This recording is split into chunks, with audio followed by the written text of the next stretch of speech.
A volcano can kill people the moment it explodes. That part is easy to understand. Fire, ash, falling rock, a mountain tearing itself apart. But Tambora was different. The scariest part was not just the night it exploded. The scariest part was what happened after the sound was gone. On the 10th of April, 1815, a mountain on the island of Sumbawa blew itself open with a force almost impossible to picture. The blast was hundreds of times more powerful than the atomic bomb dropped on Hiroshima. It released more energy than all the bombs dropped during World War II combined. And this was not some small eruption people could run from. Tambora was about 14,000 feet tall before that night. By morning, thousands of feet of the mountain were gone. Not slowly worn down, not broken off over centuries. Gone in hours. The top of the mountain was ripped away and thrown into the sky as ash, rock, dust, and gas. People heard the explosion from more than 1,000 miles away. Some thought it was cannon fire. Others thought a war had started. But there was no war. It was a mountain attacking the world. Near Tambora, villages were buried before people even understood what was happening. Hot ash rushed down the slopes faster than a person could run, faster than a horse could escape. Whole communities disappeared in minutes.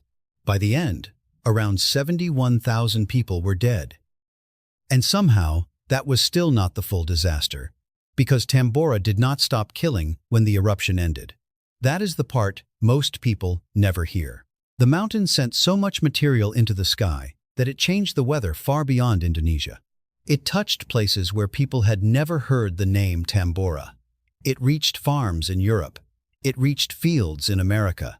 It reached families who had no idea that a volcano on the other side of the planet had just changed their lives. The next year, crops failed.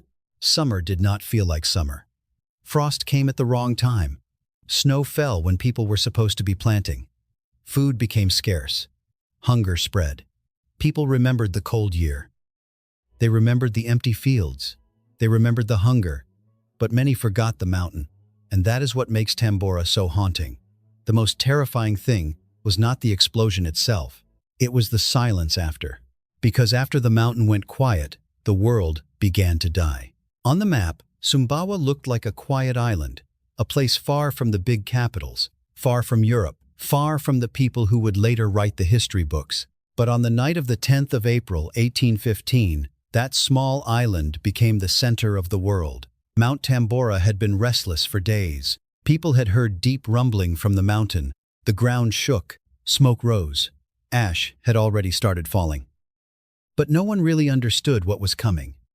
Then the mountain opened, not like a normal eruption, not like a slow burst of lava running down one side.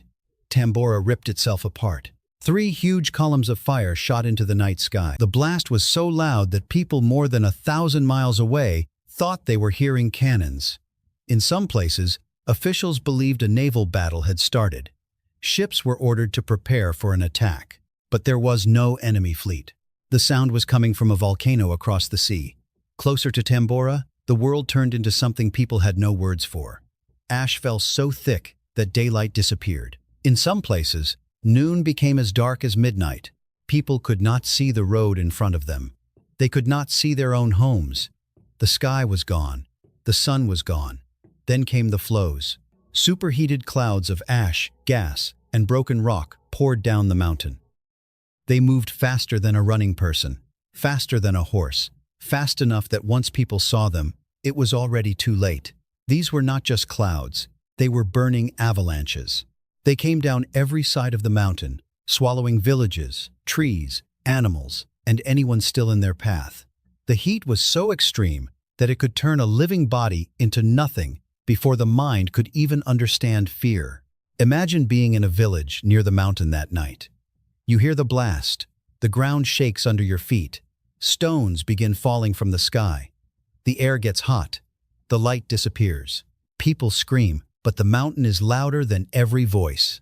You try to run. But where do you go when the darkness is falling from above and the fire is rushing from the mountain? That was the horror of Tambora. It did not give people time to think. It did not give them a clean warning. It did not leave a path open.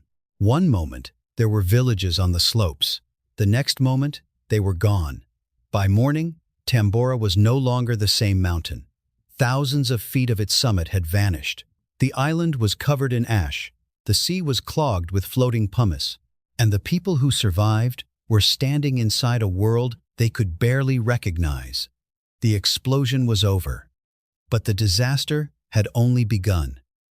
The strangest part is this. Tambora did not explode without warning. It warned people for years. Back in 1812, fishermen near the island started noticing steam rising from the top of the mountain. That may not sound dramatic at first. No fire, no giant blast, just steam. But for a volcano that had been quiet for a very long time, that was not nothing. Someone reported it. A Dutch official wrote it down. And then the note was filed away. That was it. Nothing changed. No serious investigation. No urgent warning. No plan to move people away from the slopes. Then, in 1814, the mountain got louder. Deep booms rolled across the sea.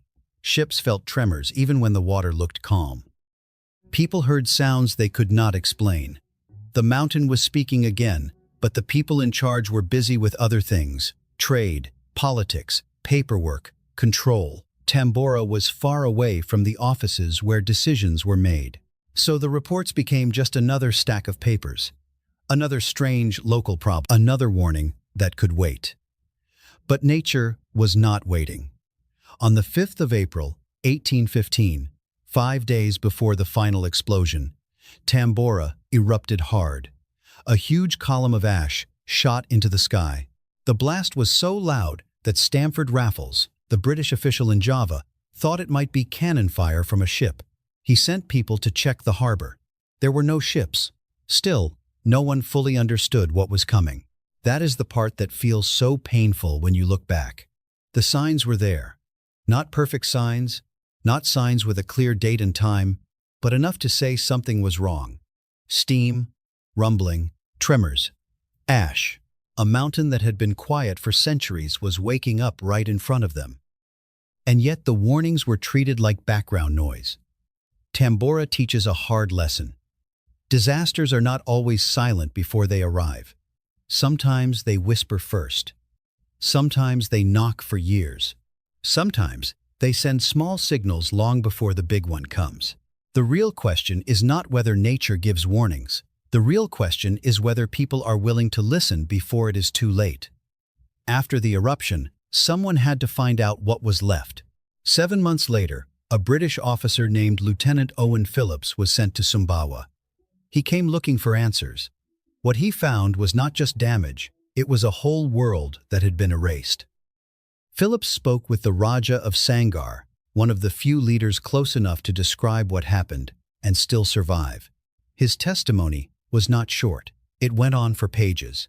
He talked about the sound, the darkness, stones falling from the sky, villages disappearing, people dying before anyone could help them. But one part of his account feels even heavier. The people living on the western slope of Tambora had their own language. Not Malay, not Javanese, not a known local dialect that could be traced and rebuilt later.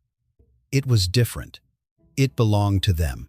It was the sound of their homes, their families, their jokes, their prayers, their warnings, their stories.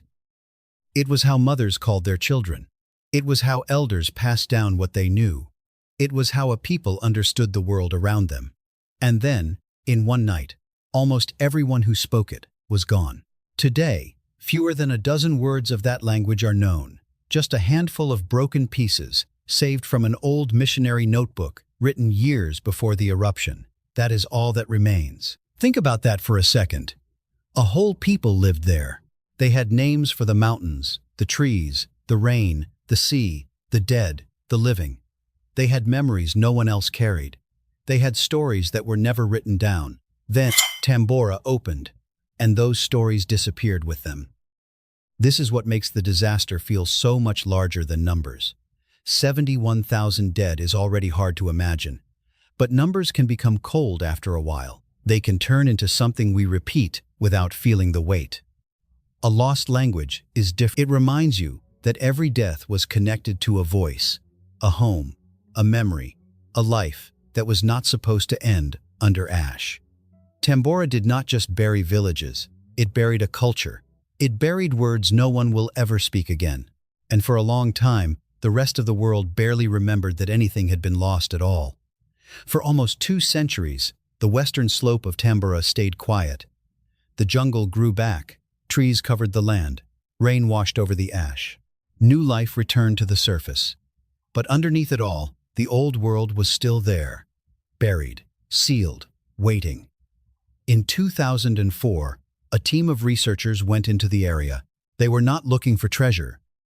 They were not trying to find some lost city for a movie. They were studying the layers of ash and rock left behind by the eruption.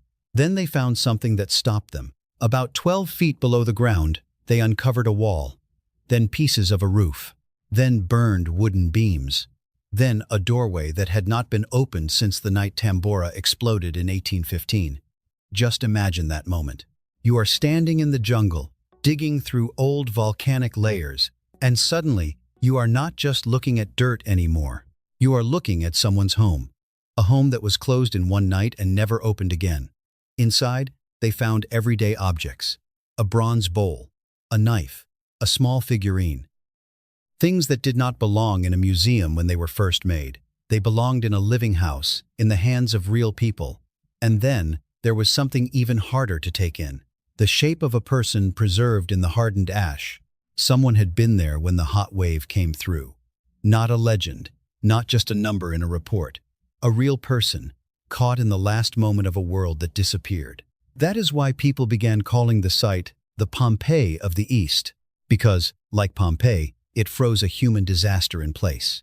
Not just the ruins, not just the buildings, the feeling of ordinary life being interrupted forever. A bowl left behind, a doorway sealed shut, a roof that never sheltered anyone again. Tambora was not only a mountain that exploded, it became a grave for entire villages. And in 2004, after 189 years, the Earth finally opened one of those graves just enough to show us what had been lost. So how does one volcano make the whole world colder? It sounds impossible at first. Tambora was in Indonesia. The farms that failed were in places like Europe, New England, Ireland, and China. These places were thousands of miles away. But the eruption did not stay on the island. Tambora threw an enormous amount of sulfur dioxide high into the sky.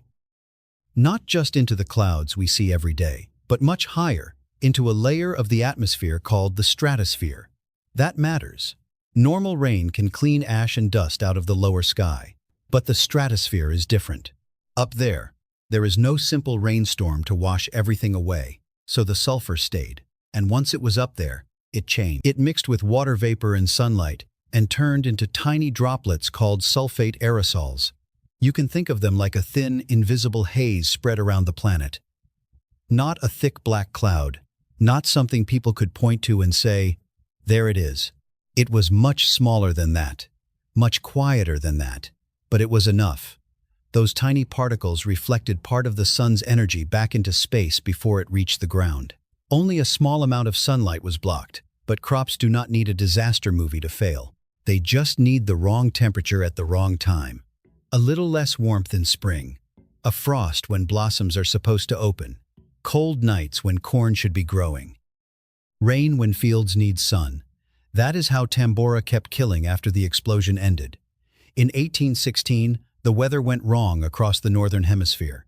People later called it the year without a summer. Snow fell in places where it should not have. Frost came late and killed young crops. In parts of New England, farmers watched their corn freeze in the ground. In Europe, harvests failed. In France, bread became scarce, and anger spilled into the streets. In Ireland, the potato crop suffered badly. In China, rice harvests collapsed in some regions, and famine followed. People at the time did not understand the connection. They saw the cold, they saw the hunger, they saw the empty fields. But they could not see the thin volcanic veil high above them. That is what makes this so unsettling. Tambora did not need to cover the world in darkness. It only had to dim the sun a little. A layer of acidic haze, thinner than a coat of paint, hung above the weather. And that was enough to steal the harvest from half the world. Tambora did not just change the weather. It changed what people made. what they feared, where they moved, and how they lived. That sounds strange, but follow the chain. In the summer of 1816, a small group of writers was staying near Lake Geneva in Switzerland. They expected summer. They got cold rain, dark skies, and storms that would not leave. The weather was so miserable that they stayed indoors. One night, Lord Byron suggested a game. Everyone should write a scary story. One of the guests was Mary Shelley. She was young, but her mind went somewhere dark and powerful. In that strange, cold summer, with thunder outside and candles burning inside, she began the story that became Frankenstein. A book about dead tissue brought back to life. A book that became one of the foundations of modern science fiction, and Tambora helped create the conditions for it. That same strange weather also helped shape another horror story. John Polidori, who was traveling with Byron, wrote The Vampire. It became one of the early works that helped build the vampire tradition in English literature. So yes, in a strange way, a volcano helped give us Frankenstein and the modern vampire. But the effects were not only in books. Across parts of Europe, crops failed. Oats became scarce. Horses started dying because there was not enough feed. And when horses become too expensive or too weak to use, people need another way to move. In 1817, a German inventor created a two-wheeled running machine. It was not exactly the bicycle we know today, but it was one of the first steps toward it. So even the bicycle has a link back to that cold, hungry world after Tambora. In America, the failed harvests pushed families to leave. Farmers in New England lost crops again and again. Many packed what they could and moved west into Ohio, Indiana, and Illinois. They were not chasing adventure. They were trying to survive. Tambora helped bend the map of America westward. And then there was disease. After the climate shock, cholera began spreading out of Bengal. It moved along trade routes and, over the next decades, killed millions across different continents. Tambora did not personally write a novel, invent a bicycle, move a family west, or carry disease across the world, but it changed the conditions. It made the world colder, hungrier, more unstable. And when the world becomes unstable, history starts moving in directions no one expects. That is the real power of Tambora. It did not just erupt and disappear. It reached into culture, transportation, migration, disease, and fear itself. One mountain opened in Indonesia, and history bent around it. So what happens if a Tambora-sized eruption happens today? That is the question that should stay with us. Because Tambora is not gone. The mountain is still there. It still has a huge caldera at its summit. It is quieter now, but quiet does not mean dead. Volcanoes do not follow our schedule. They do not care if we are ready. And Tambora was not the only volcano capable of something like this. Geologists use a scale called the Volcanic Explosivity Index. Tambora was a level 7. That is rare, but not impossible. There have been other eruptions in that range in human history, and even larger ones have happened far deeper in the past. The uncomfortable truth is simple. The volcanoes have not changed that much. We have. In 1815, about 1 billion people lived on Earth. Most people ate food grown fairly close to where they lived. Trade was slower. Life was harder in many ways, but the world was not tied together the way it is now. Today, there are about 8 billion people. Food moves across oceans. Grain prices shift across continents. A drought in one place can raise grocery bills in another. Trucks, ships, ports, fuel, warehouses, and computer systems all have to keep working for food to keep showing up on shelves. And most of us live inside that system without thinking about it. We walk into a grocery store and expect bread to be there, rice to be there, milk, eggs, fruit, meat, all waiting under bright lights. But many stores only carry a few days of inventory. That means the system looks strong because it is fast. But fast is not the same as safe. If another Tambora happened today, scientists would see more than people saw in 1815. Satellites would track the ash and gases. Instruments would measure the sulfur in the atmosphere. Experts would understand the cooling effect much faster. That is good. But knowing what is happening is not the same as being protected from it. Data does not grow wheat. Satellites do not fill empty shelves. A warning does not feed a city if the harvest fails in too many places at once. That is why Tambora still matters. It is not just an old disaster from a history book. It is a reminder of how thin the line really is between normal life and panic. One mountain changed the weather once. It could happen again. And the next time, the world would be bigger, more connected, and maybe more fragile than we want to admit. When the next mountain opens, the thing we lack may not be data. It may be time.